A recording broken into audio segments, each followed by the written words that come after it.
got blessed with a 3-day weekend here. I'm going to try to get as much done this weekend as I can. Unfortunately, it's an off pay week, so I won't be able to go out and get anything more.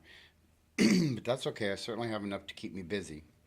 What I'm going to do now, since I did get 3 new Atlas switches, one of them's here, um, one of them's here, and one of them's what I'm going to do is I'm going to use the 3 switches that I got with the new ones, and I'm going to go ahead and wire up these 3 right here that are the main 3 in the rail yard. So that way I can control the main line. I can control going into the rail yard and into the engine facilities, and I can also control going back to the repair facility or accessing the turntable, and or going into very detailed instructions. Atlas comes with everything that you need to hook these up and get them running, except for power and train and track. But it gives you a full diagram here. It gives you a full wiring schematic on where to put everything, how to wire it all up, how to connect other switches to it. I mean, they make it as simple as they possibly can, other than I'm short of coming out and doing it for you. But wouldn't that be sweet? But anyway, so these are all Atlas turnouts. This is a new one, and these are 2 used ones that I had, but they're really decent shape. They work perfectly. I'll be up here, and then obviously I'll have a bank of toggle switches for all of these. That's going to be tricky to wire that up, I think. But so that's what I'm going to do right now. I'm going to go ahead and get these all connected together and get power to them, and find just like a little board just to mount them onto for now, till I can build me some kind of control panel. Now these will probably be the only ones that I put on these types of switches. I really want my whole control panel to be these. I mean, ideally, that's what I would like. As you can see, I got a bunch of them. I got a bunch of these parts from Ron the Pirate. So I'd really like to be able to use them. So let's go ahead and get these hooked up for now with what I've got, and then we'll try a little experiment with those toggle switches after I figure these out. Okay, got the first switch wired up with just some basic butt connectors to the wires that are going to be going over to the power supply. The first switch, which is actually going to be switch number 5, because I'm going to try to keep them in sequence until such time that I can build an actual. So the only ones that are going to get hooked up today is going to be 4, 5, and 6, the 3 main ones right now. So I got these wires run underneath, run all the way under the table, out here and around here to where I'm going to hook them up to the first switch. Now I did read in this book here that these switches do not take direction from each other very well. So I'm going to try and link them together like this. If opposite switch directions, he said that that opposite switch directions will sometimes cause short circuits when you connect these types of switches together. So we'll see what happens. If not, I'll run each one individually. I can run 12 of them if I need to, and even if I just use this one control panel right here for each of my switches, I can do almost the entire yard. Let's get these ones hooked up and see what happens. Track wired to the switch. Now I run power wire from here to the terminal block under the table, and we should be good to go. To the switches, ideally it should be all 3 switches, and I just went ahead and ran them to the accessory on the controller until I get under there and redo all that bus and everything, and then I'll run the accessory to that terminal block and then run everything else off of that. But for right now, this should be enough. We should get, nope, that definitely, I think I need to switch those around. All right, let me switch that. Well, something is definitely not right. It melted my switch. I had an old broken turnout, this one here, that is a right-hand turnout, so I was able to take the mechanism off of that and just go ahead and wire it into here. I'm going to try hooking the power up to it and see what happens. It's a different switch, so if this one does the same thing, then there's definitely something wrong with my wiring somewhere, but I'm following the instructions to a T, so we'll see. All right, well, it does appear to be working. Unfortunately, I can't show you because I have to hold the switch with one hand and flip the switch with the other, and I can't hold the camera on the turnout while I'm holding the switch and doing the switch for it. So I'll see what I can do about showing you that it works. I just used just a tiny little strip of double-sided tape, uh, Scotch double-sided tape. I used to use that a lot in woodworking, and it holds it pretty secure. So now I can kind of show you that it does work.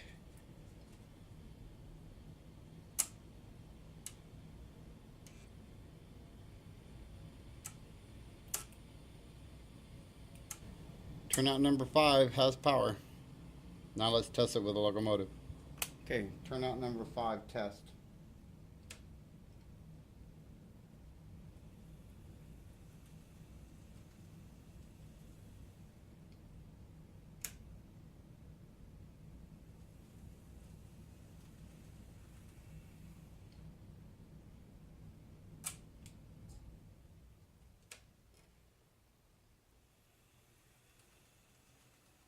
And it appears to be a success.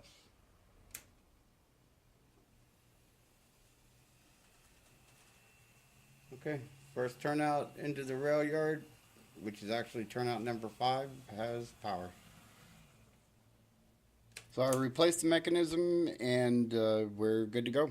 So now I'll go on to turnout number 4 and turnout number 6. I decided I was just going to go ahead and leave everything the way it is for right now. Have the track running off that terminal block and the switches running off of the AC of the controller. Go ahead and leave it that way for now until I run my new bus around the whole length of the layout and everything over there.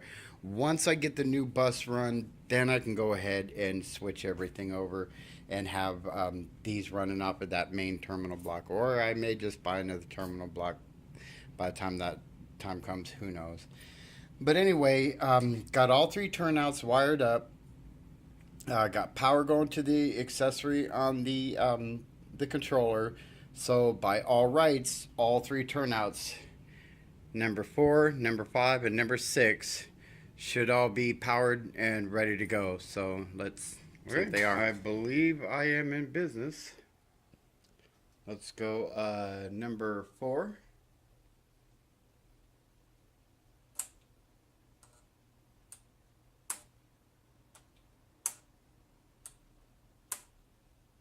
Number 5.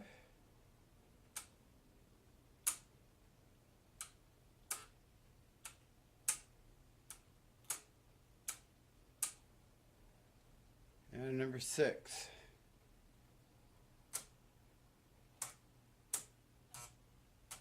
All right, so that's all 3 turnouts are now powered. So let me do a test run.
All 3 switches are powered.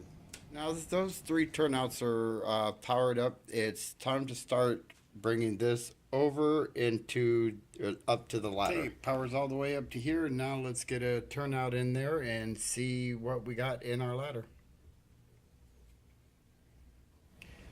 Okay, now for some reason I am losing power between here and actually up here.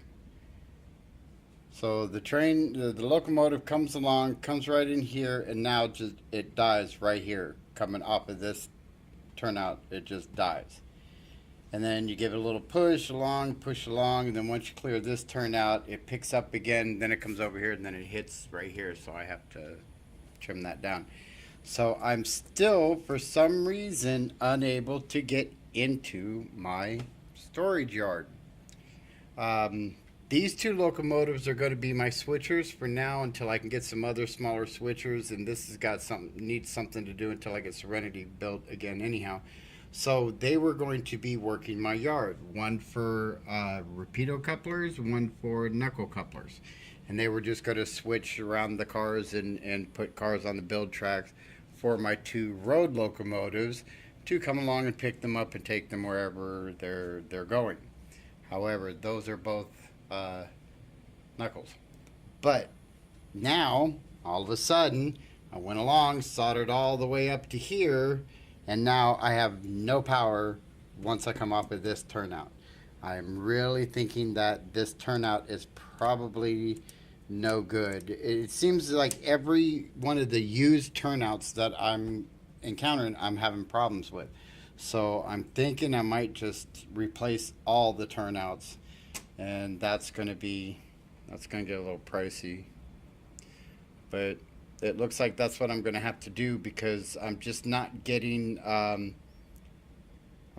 sustainable power. I even tried gapping the rest of the rail yard from the incoming line, and that didn't seem to make any difference. Here, I'll show you what it's doing, and we're just dropping power.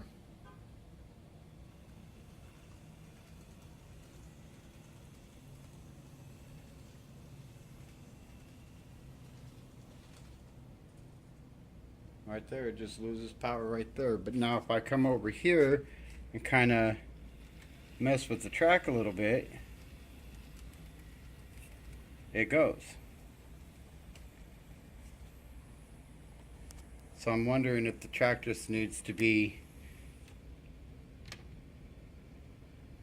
secured a little better, or maybe solder that joint a little better. I don't know. Let me try pinning it down and soldering that joint a little better and see what happens.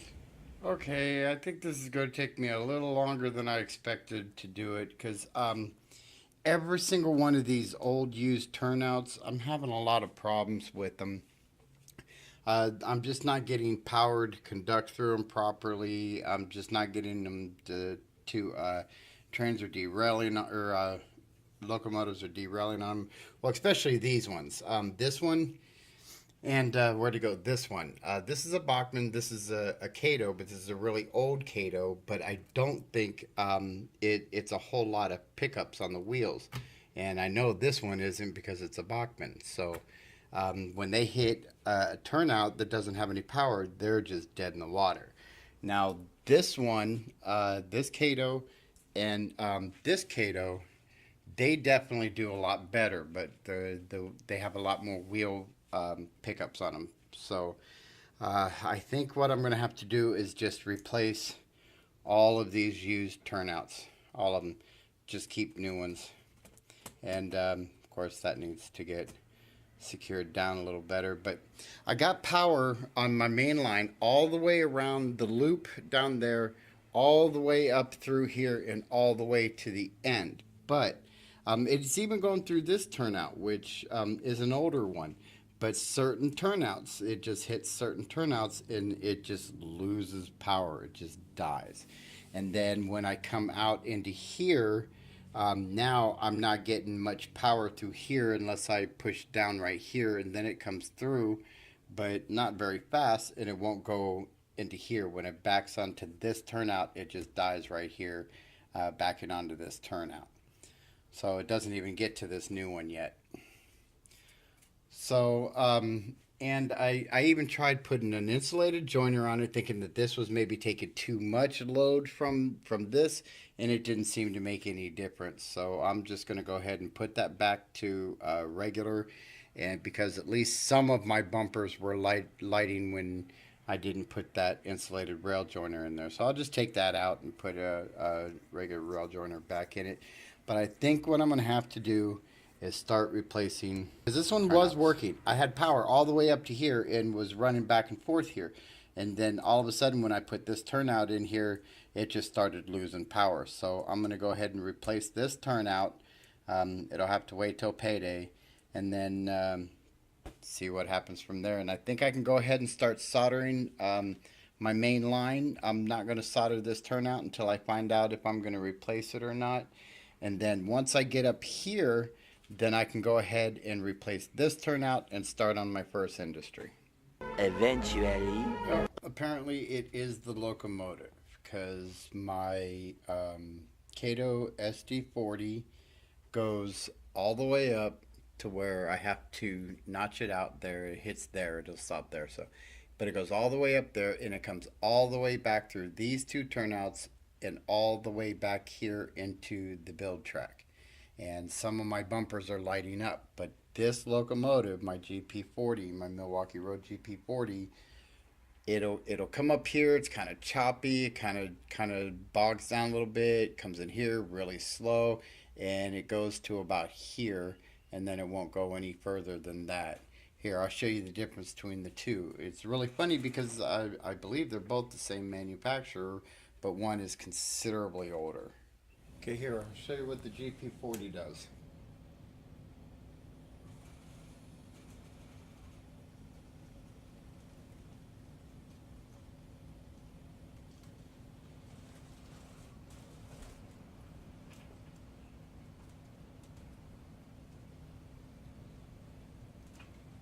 Of course, now this time it's going to go all the way through. Alright, let's try it again. Earlier it didn't do this. Yeah, see, it has problems right there.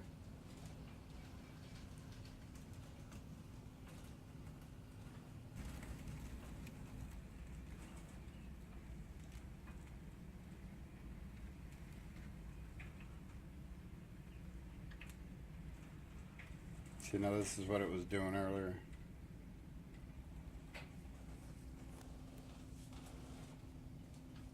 And there's power to the tracks. If I increase the speed, it just sits right there. So you increase the speed, it sits right there, it doesn't move. But now let me show you what the SD40 does.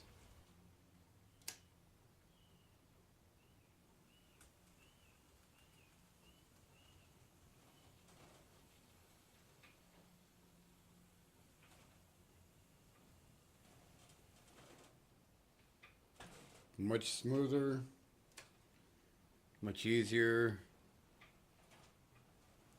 pulls right out.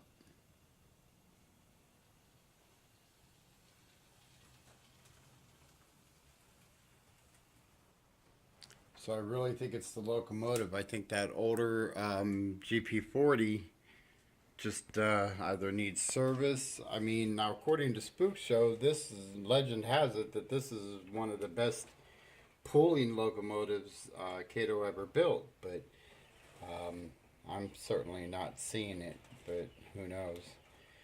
But I really think it's the locomotive. It's just doesn't have enough pickups to pull power from my, I don't know, maybe it's my track, maybe it's not real good. I don't know. Let me keep moving on. Now I'm going to go on to the next ladder. I mean, I know I can pull my SD40. Let me try my my SD70 Mac. Let me see how it pulls through this area right here. Got the SD70 Mac up there. Let's see how it does. If anything, its length might be my issue here.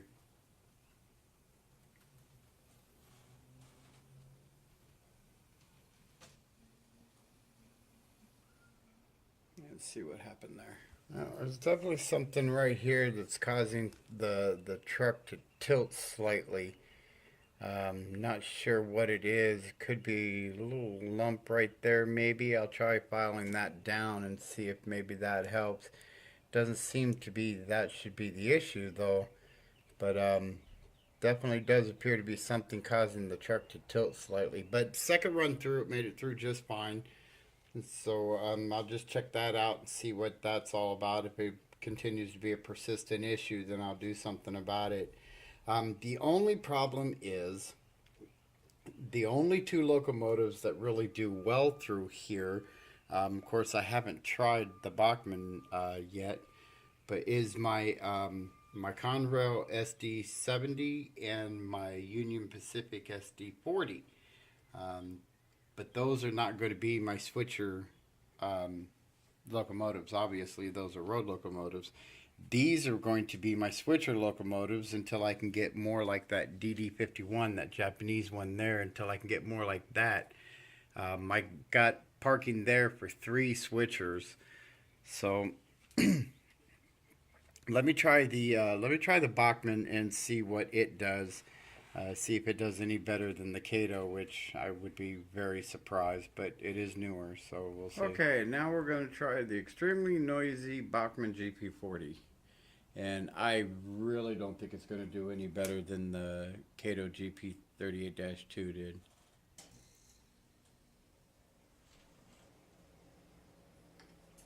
Yeah, still has issues with power on that piece of track, just like the GP38-2 did.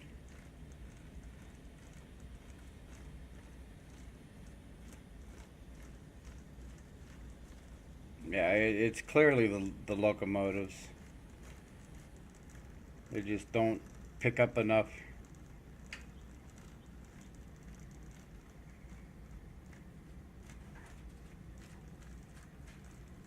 Just I figured it's not even doing any better than the Milwaukee Road GP38-2 did. Well, that's a problem because these are supposed to be my switcher locomotives.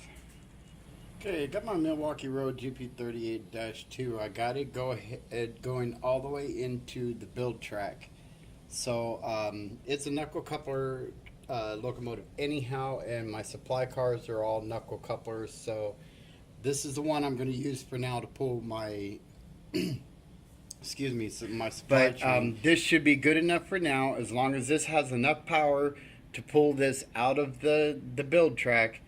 Then I should be good to go. And then if I have to, I could always just store it right here on the siding, the inbound and outbound line for the rail yard. So I think I'm ready to go on. This is going to be the train that I'm using for now. Those two can sit there for a little while until I can get some more cars and get a main line running, and they can just go ahead and run a main line while I work on other parts. But this is going to be my supply train for now. So as long as this has enough power to pull it out of the rail yard and over into my industrial center, we're good to go. So that's what we're going to try now and give it a shot, see what happens.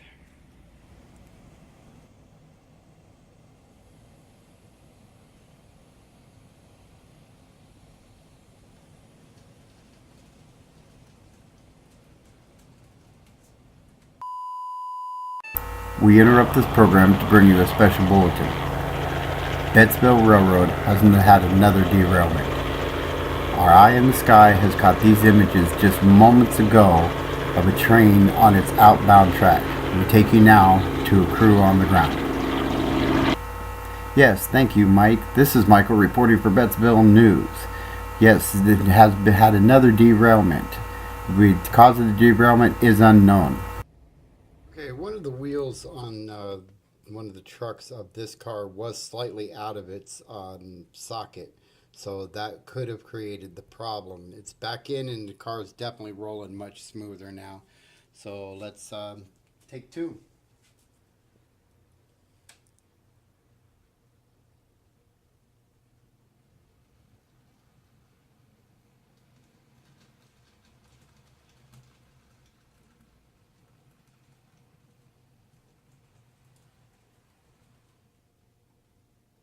I'm gonna stop it there until I notch that out, because I still haven't notched that out. It's gonna hit right there. So, yep, I already did hit. So I need to notch that out, but we are good to go. We are in business. So I'm going to go ahead and leave this as is for now. Start building up some of the materials. I can at least park the train here if I need to. I can throw some cars on here. I can manually build them on the track if I need to, and then pick them up with those. But like I said, those won't be running a whole lot until I get the whole main line, or maybe not the whole main line, but at least a decent loop. Clears that notch in the canyon right there, and it comes all the way up to the turnout. So I'm ready to start clearing all of this off here and start developing, getting into the industrial area. Milwaukee Road, GP 38-2, number 365, has pulled the supply train back in to be resupplied, and we're also going to be picking up a B&O flat car for some railroad ties to bring along with us.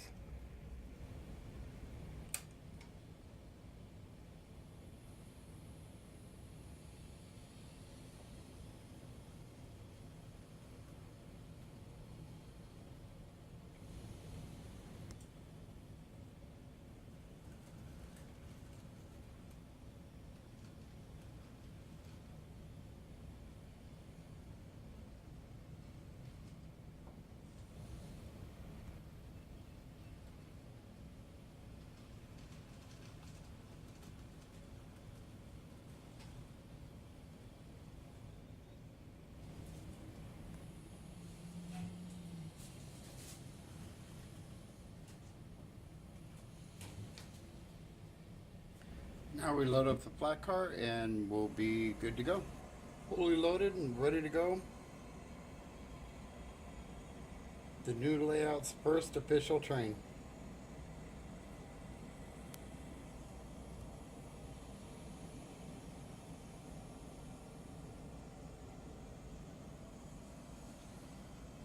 Alright, let's get her over into the industrial area.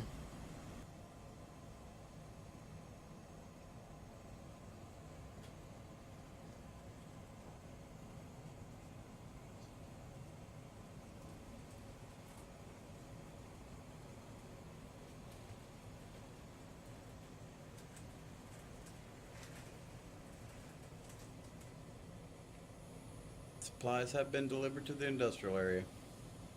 Short trip, I know. Okay, got a load of box cars going back down into the storage yard, so let's watch this derailment.